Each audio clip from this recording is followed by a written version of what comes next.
Well, howdy everyone, and welcome to another of my weird lens reviews.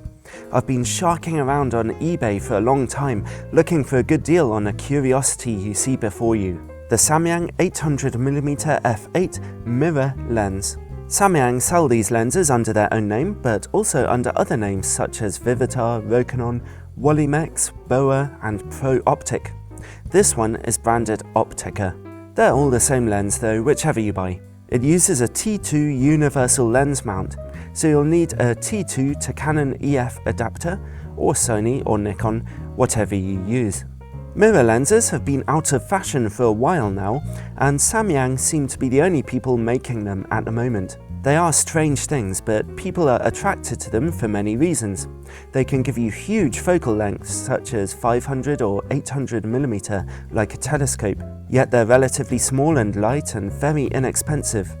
This 800mm lens sells for about £200 or $300 US, and for only another £25 or so, you can get a Samyang 2x teleconverter. With that attached, it turns this into a 1600mm f16 lens.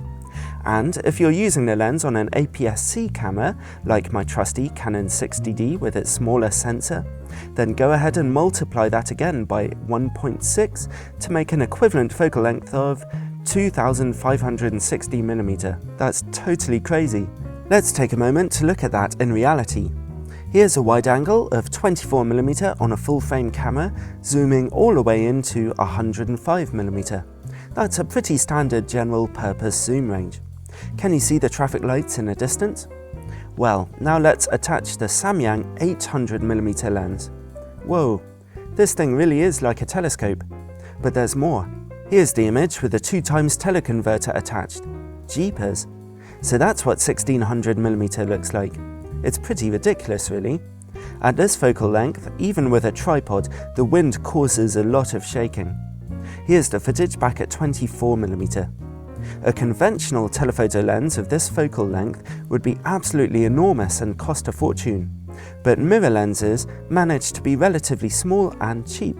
However, they also have some curious disadvantages. You can't change the aperture on them, and this particular lens is stuck with its very narrow aperture of f8. It doesn't let in much light at all, which is a real issue.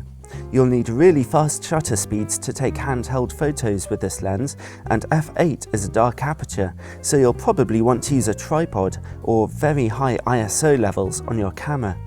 And using an f8 lens means that your viewfinder will be very dark to look through, so focusing is difficult. Thankfully, modern digital cameras have live view to help you. Another undesirable feature is that mirror lenses are manual focus only. This lens has a very smooth focus ring indeed, but it's not very precise, so it's really hard to focus on your subjects, which takes away a lot of the fun. The lens can, however, focus down to about 3.5 meters, which can actually give you reasonably good macro shots. Another strange feature on mirror lenses is their donut-shaped front element. They give you some absolutely hideous donut-shaped bokeh. Those out-of-focus highlights are a real eyesore. Mirror lenses are famous for this. If ever you see donut-shaped bokeh highlights in a photograph, maybe on a cheap birthday card or something, you can bet it's been taken with a mirror lens.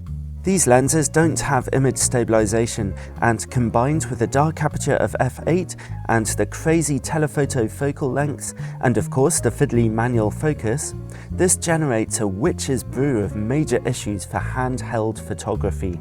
Using a tripod is the happy pill trick for this lens.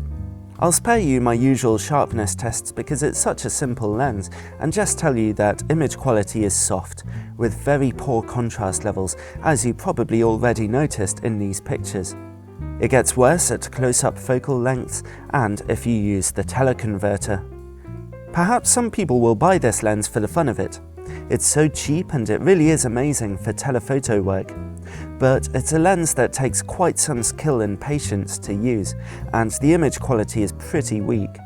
If you're in serious need of a telephoto lens with acceptable image quality, you'll find that you simply have to spend more money on something a bit more conventional. But it'll probably be a lot more enjoyable to use. Nevertheless, there'll be one or two people out there somewhere who could still make use of a mirror lens.